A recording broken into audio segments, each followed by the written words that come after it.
Welcome, Kevin. It's great to have you Yeah, here. well, thank you very much. I'm pleased to be here, and don't sell yourself short. I mean, the help that you guys provided in the beginning helps lay down the foundation, and without that, there's no ability to grow. So I really Thank you. appreciate it. Thank you. It's wonderful to have companies like you go full circle, where you eventually are here giving back as an expert to BACD's clients. So thank you very much for that. I see that you've got over 20 years of inbound marketing and sales management and marketing automation experience. I'd love you to just tell us a little bit about that career that inspired you to start your own business.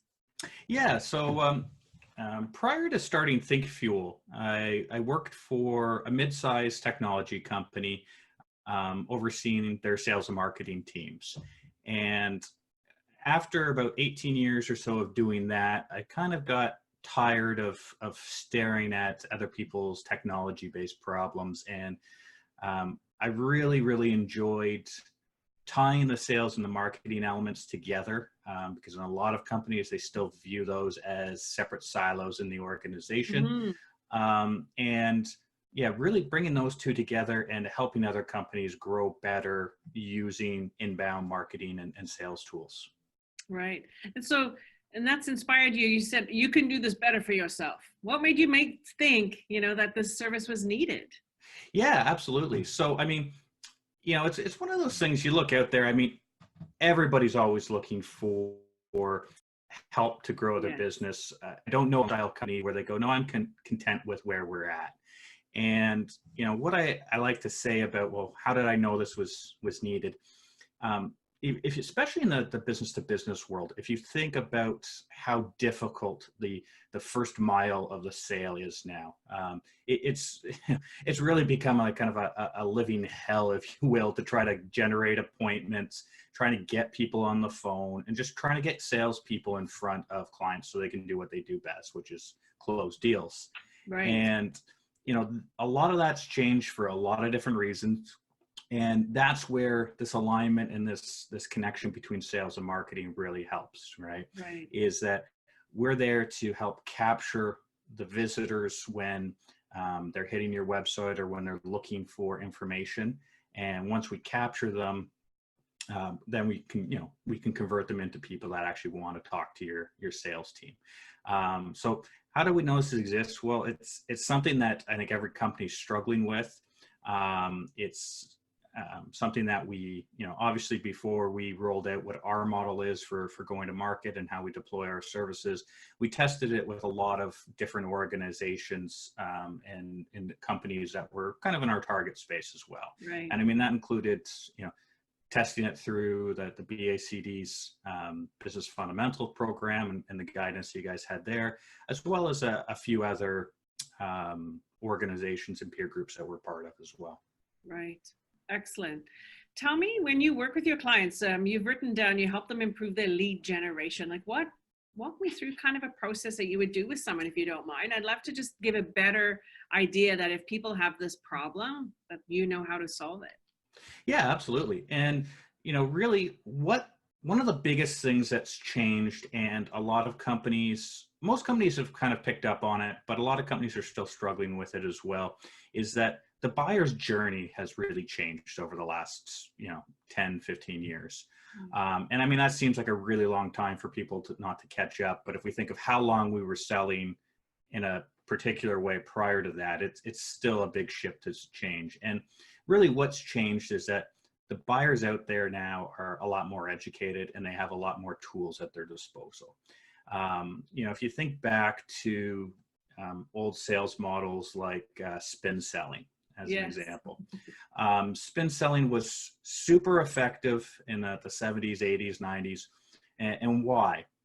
I mean, they literally had an element called the pain chain. So this can't be a really exciting event for a customer or prospect to go through. And so why did it work? Well, it worked because that prospect you were sitting across the table from needed to sit down and talk with you to get information they needed to advance their project. There was no internet for them to go and do research on. Right. Now that we have all of these resources, in our pocket, on our phones, wherever we need it, whenever we need it, buyers are a lot more educated, so they're not willing to sit through these, hundreds of questions and sales processes that don't take into account their specific needs and things like that. So what we focus on doing with the lead generation side is finding out what our customers, prospects would be looking for, right? How can our customers help them solve a business problem they have?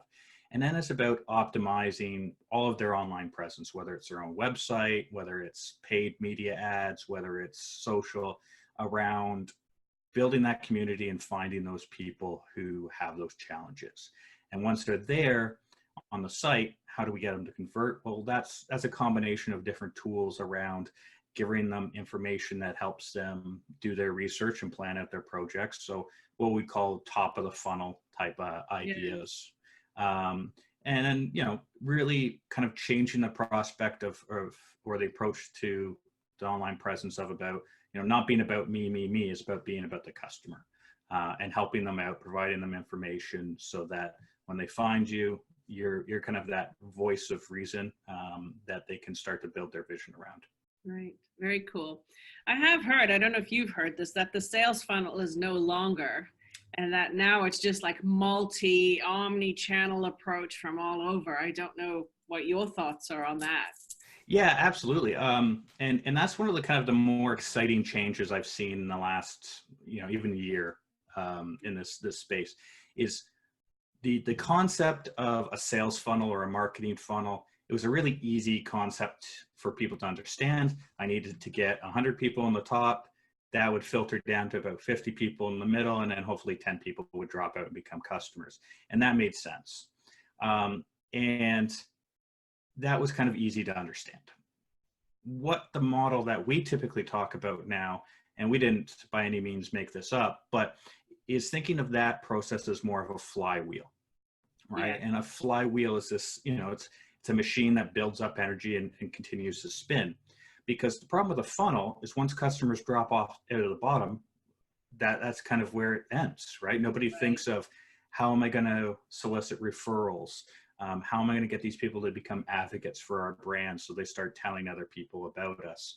And the flywheel model is all about using marketing to bring those people into the flywheel initially, enable sales to help the people close those deals quicker, and get a kind of a successful project in place, and then tying the customer support or customer service team into that loop as well, so that any issues, troubleshooting, anything like that comes up with that customer is all tied into a central database, so that sales and marketing all have that same view, right? So that way, if there is an issue currently going on with a customer, marketing's not sending them out a survey saying, hey, I know you're really excited with us, and how have we been doing? Probably not the best time for them to get something like that. But when all those three departments work well together, that's when you get this kind of perpetual motion machine, if you will, of customers just helping other customers or prospects convert to your brand. Very cool. I see that you're also a HubSpot certified agency. I really love HubSpot. It's such a great tool. Yeah, that was when we started ThinkFuel. That was one of my year one goals. We were fortunate enough to become a partner about 4 months in. And HubSpot, I was working with them since about 2013. And it's same as you. I'm a big believer of their brand, their culture, but more importantly, their tool. Right? It's a great tool. It really is, because it brings all of those necessary data points into one centralized system. There's that old saying that people like to spout out that I know 50% of my marketing budget works. The problem is I just don't know which 50%. And that's just not true if you're using the right tools, and HubSpot's a tool like that as well. Good point. So I have a question for you now. I mean, have you ever run your own business before through your career, or any other things on the side, or? Yeah, so the company that I was part of prior to starting ThinkFuel for 18 years, I was a co-owner in that. And yeah, it was a mid-sized technology company, about 50 to 60 employees, depending on workload. And like I said, yeah, I looked after the sales and the marketing side of the organization. Very cool. So then this would be a great question to ask you is that, do you think that there's a formula or a pattern of success or pattern for success for entrepreneurs? Yeah, I don't think it's as easy or as clear as saying, okay, here's this formula, and if you follow these, 10 steps, you're going to be a Yes. success in whatever you do. The way I look at it is that, there's key criteria or characteristics that you need to have to be successful, and one of them is tenacity, because you're going to get kicked down every day.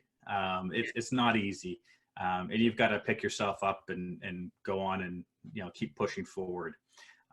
You also have to love what you do, and if you don't have this drive to get out of bed every morning, get on your computer, go out and visit your customers, wherever work is for you. If you hate dragging yourself around doing that, you're never going to succeed. Right. I think a couple of the other ones, other things is that, you need to pour yourself into this, at least for the first few years of the organization, right? You guys at BACD have a wonderful poster up in your boardroom, and I think about it all the time, and it says, and I'm paraphrasing, I'm probably not getting it exactly here, but it says something to the effect that being an entrepreneur means spending a few years of your life like nobody else will, so you can live the rest of your life like nobody else can. That's And right. and you really have to be dedicated to that, because it's not going to come. There's no instant success. You're not going to create the next Uber or Airbnb or anything like that overnight. It all takes, there's a long road to get there. And I think also one of the last points too is that you have to have a really strong desire and drive to continue to learn and develop yourself. That's one of the things I always make sure I do, is that every week I have at least an hour dedicated to self-improvement on my calendar. And it could be learning about our industry, learning about our customers, learning about what's changing, just something that helps us grow. Yes, I agree with you. We do the same here at BACD. We're always looking for ways to learn and to better ourselves, because we need to be able to share that information with our clients. So I think I love the saying, grow you, grow your business. If you grow you, you grow your business, your life, you grow everything. So absolutely. Really, really important, And I like the other saying as well, which was, I'm an overnight success, 10 years in the making. Yeah, very That's true. the truth. It doesn't just drop out, unfortunately. Very few people just take off and it's viral and it's beyond your wildest dreams. It really doesn't happen like that for most businesses. No, exactly. And most people who even go into entrepreneurship, if they think they're going in for the money just is not there in those first few years, unless you're onto something really big, it takes a lot more work. Yeah, absolutely. Yeah, it's a lot of hard work to get to the point where, yeah, you're bringing home the money that you were hoping to. I mean, so that's something to think about before you dive in there, is that, especially your first years, everything's not going to be really rosy. Do you have the financial means to make a go of this? Make it happen. Yes. You can have all the love in the world to do something, but if it means that you're going to have to mortgage your house, that's a decision you have to make, and you have to be okay with. But don't make it when you're being forced to. Make it ahead of time. Very true. Really important to stick with it when that kind of stuff happens, right? I'd love to ask you if you have any tricks to keep yourself focused and productive when I'm sure you have a really busy schedule yourself.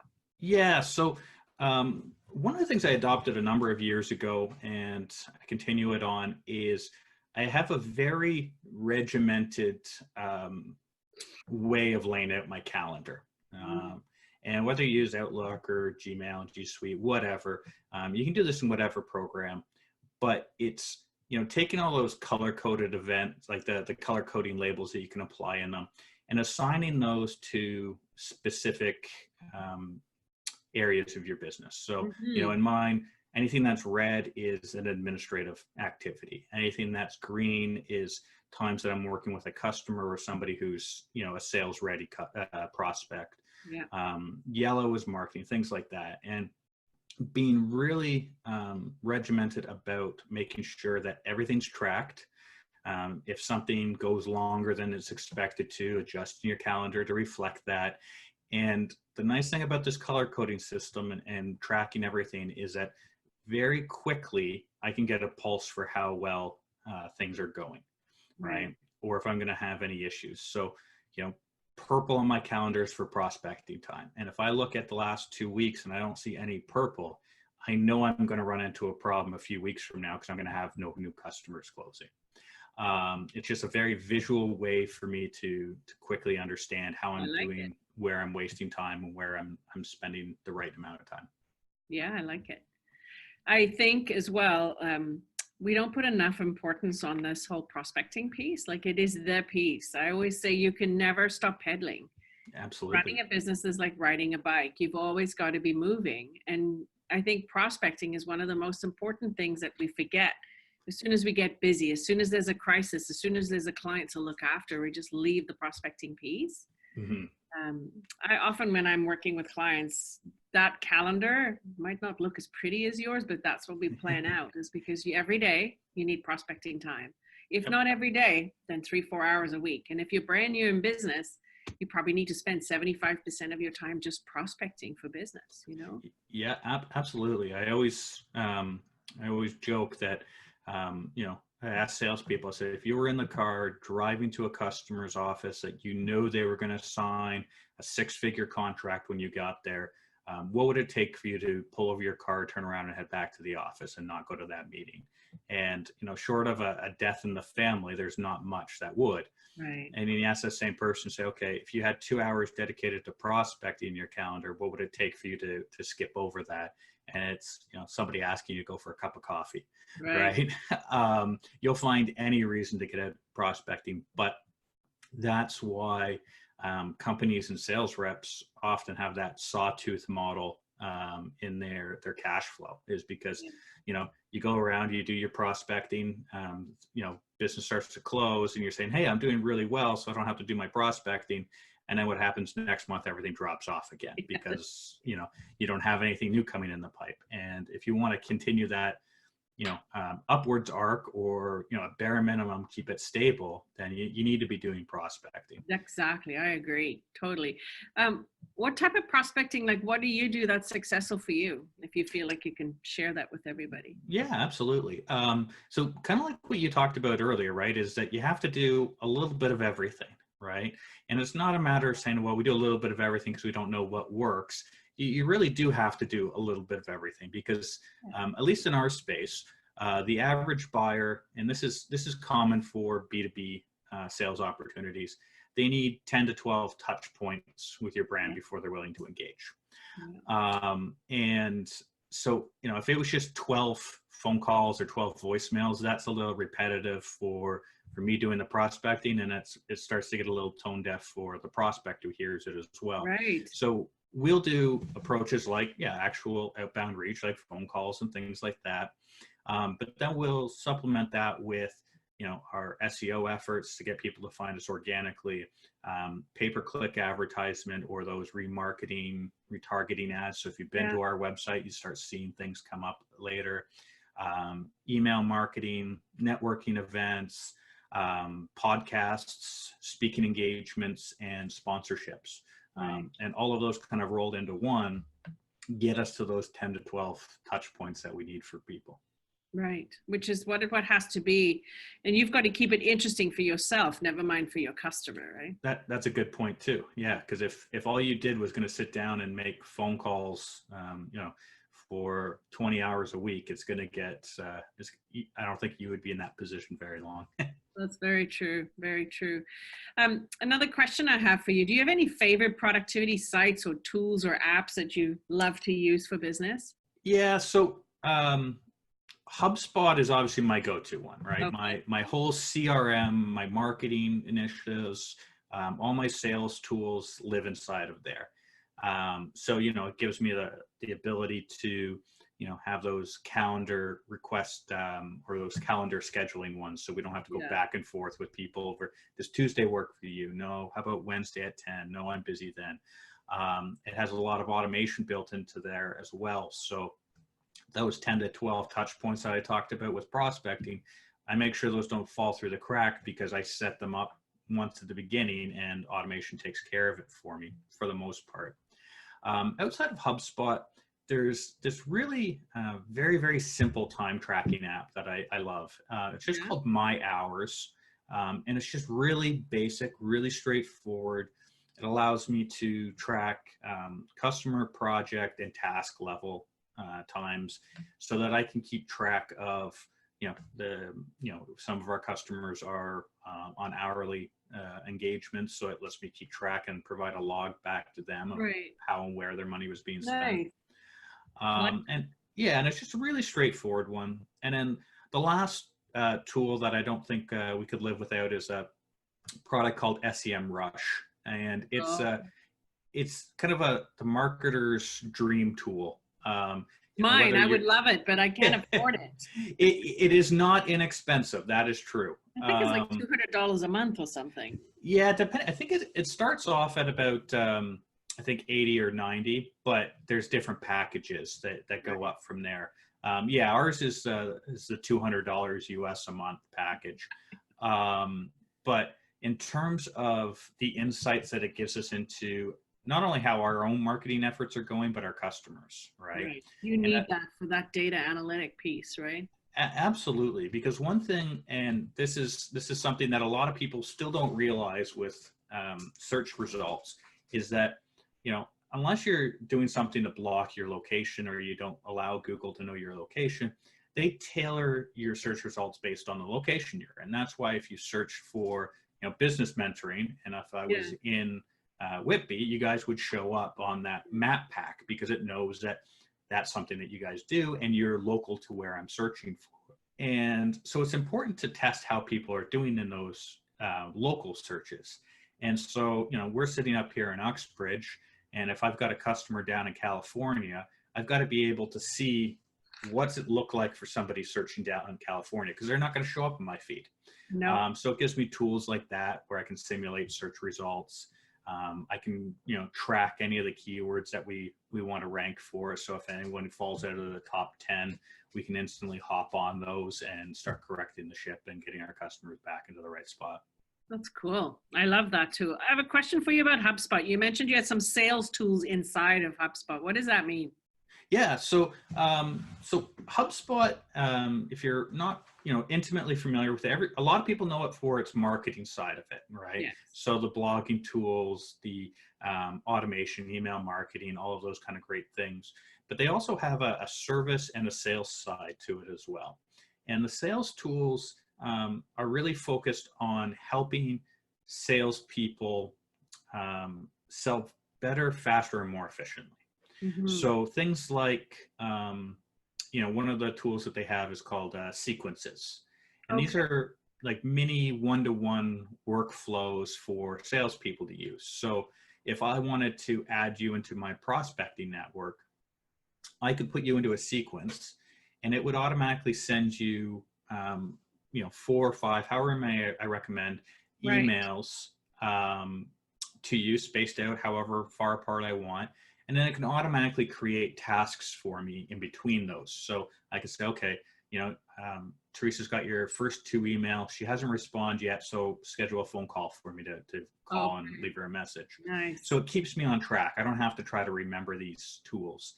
And then at any point, if you respond to one of my emails saying, yeah, Kevin, this looks good, let's set up a time to talk, it automatically takes you out of that sequence. So, you're not getting more information that's, now not relevant because I don't need to keep asking you for a meeting. You've already offered one up.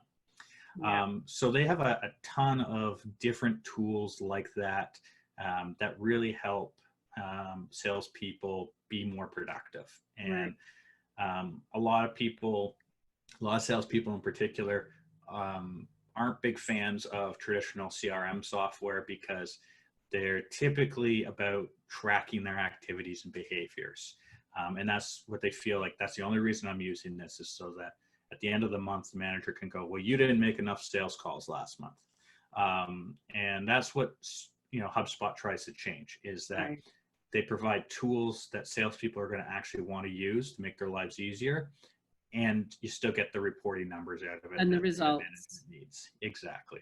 And even for entrepreneurs, right? Like if you don't measure it, how the heck are you going to know where you're spending the right dollars or the right efforts, you know? Exactly, 100%. Really You know, important. you need to, like, you should be able to track anything you're doing from a digital marketing or digital outreach perspective. You should be able to track down to how well that's working. If it's an email, how many people are opening it, how many people are clicking on it, which version works better than another one. So you can make the changes. And Very, very true. it sounds like a lot of work, but it's really not either if you're using the right tools. That's good. I have a question for you on that. Are these tools available in the free version too? Some of them are, some of them aren't. So the sequences is only in the paid version of the Sales Hub, which I believe starts at about $50 a user Yeah. a month, which isn't, you know, it's not an outrageous amount for what you get in it. That's for Yeah, sure. that's true. It's not Um, expensive. I pay. Hmm. Yeah, I pay that now. I think I have Salesforce, and the problem with Salesforce is you have to set it all up yourself. exactly. You know, it's Yeah. quite complicated, and I would say that I don't find that the sequences are necessarily intuitive.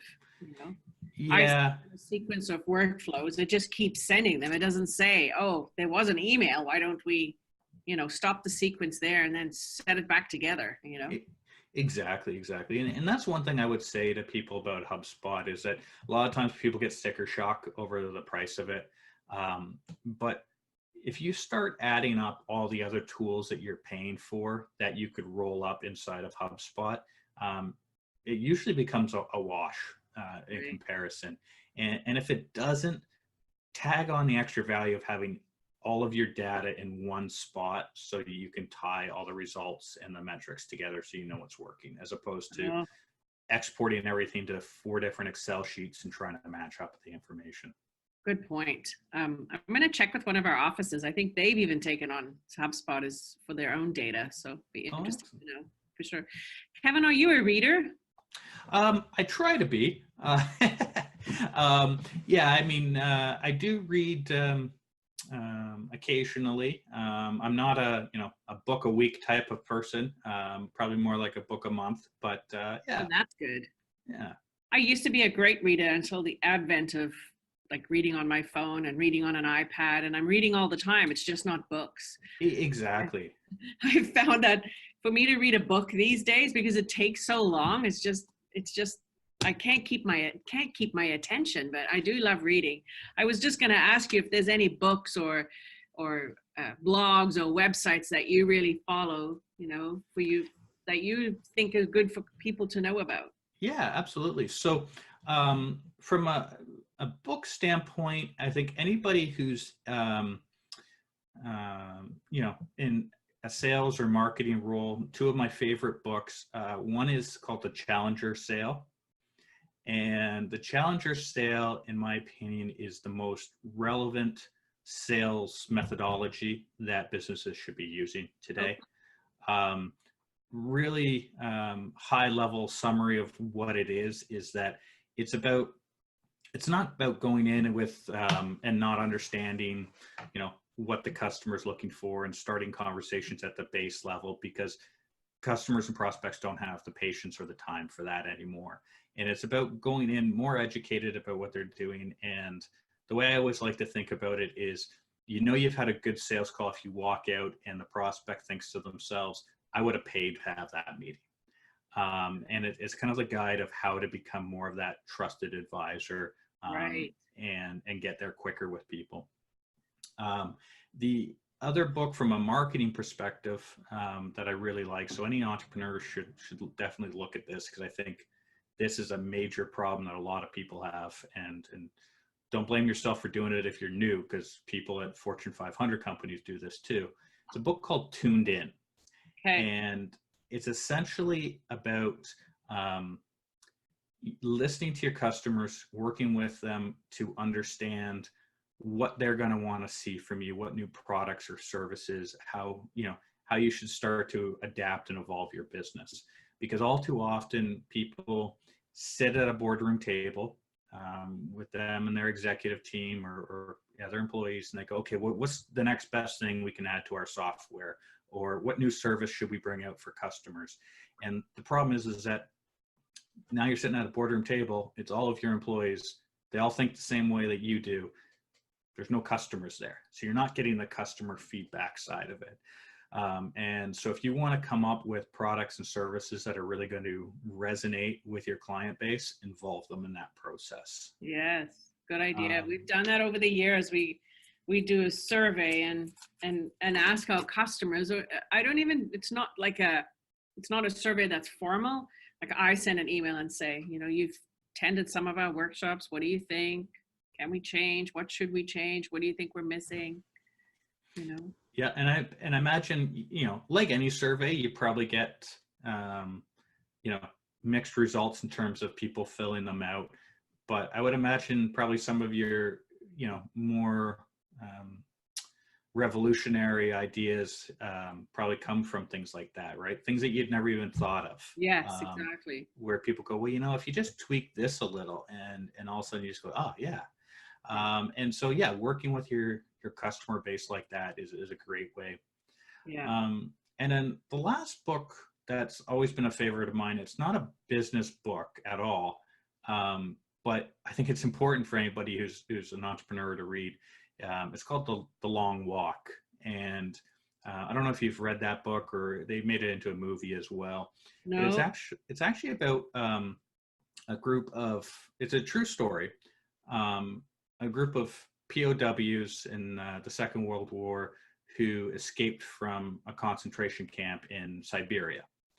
And essentially they walk from Siberia down to India to finally escape. And if you imagine all the different terrains and environments and everything like that they have to go through. And it's, not everybody who leaves makes it to the end of the journey.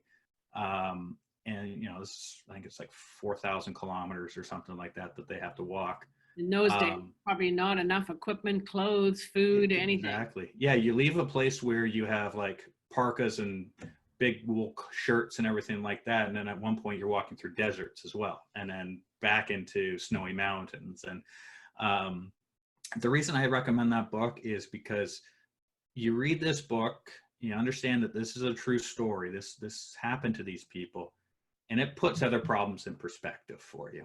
So when you're having a bad day at work, when you think the world's out to get you, you think that, things are really tough. I like to bring myself back to that and go, well, it could be a lot worse. Being humble, right? Humble and being kind. Exactly. Tell me, how do you keep your mindset positive? But you have to be that way in business today, Yeah, I mean, and it can be tough. One of the things that I've learned to do over the years is that anytime I get worked up about something, it could be a client that's maybe upset, a project that didn't go the right way. It could be a fear of, well, if I don't get this account, what's that going to mean for the business? Is to really take a pause and try to shut off your lizard brain and try to think of things analytically. And just look at it and go, is this a real issue? Is this a real fear, a real problem? Or is this a perceived issue? Right. And yeah, if I have a customer who's yelling at me because something didn't go the way that we expected, okay, let's take a step back. Let's just, realize that this isn't a personal attack, and how do we fix this, right? And I think that's the biggest one. Is by default, I think I'm a pretty optimistic person, pretty upbeat and energetic. But yeah, when you have those times that bring you down, have some tools to pick yourself back up, right? Exactly. And whatever they are, we should. I love this saying: is don't always believe everything you think and feel. That's a good one. All true. Yep, absolutely. I like it.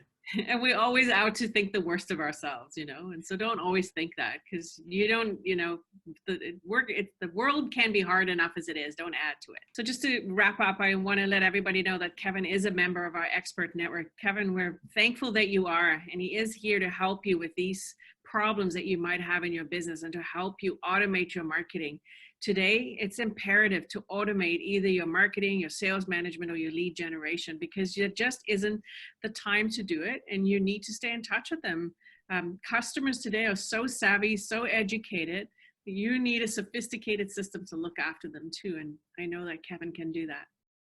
Well, I appreciate it, and I appreciate you guys having us on here. And again, can't say enough good things about the BACD. We've had nothing but good experiences going through your different programs. Thank you. And you guys have definitely helped us grow. It's been wonderful to have you part of those programs. I also look forward to, I know that you're going to do an Ask an Expert session with us, so I let our readers know, or our audience know, when that's going to be, because I think that will be really helpful as well. So we'll talk about that. Sounds great. So, Kevin, thank you very much for your time again. I really appreciate you being here with us, and I wish you a good day. Thanks, you too.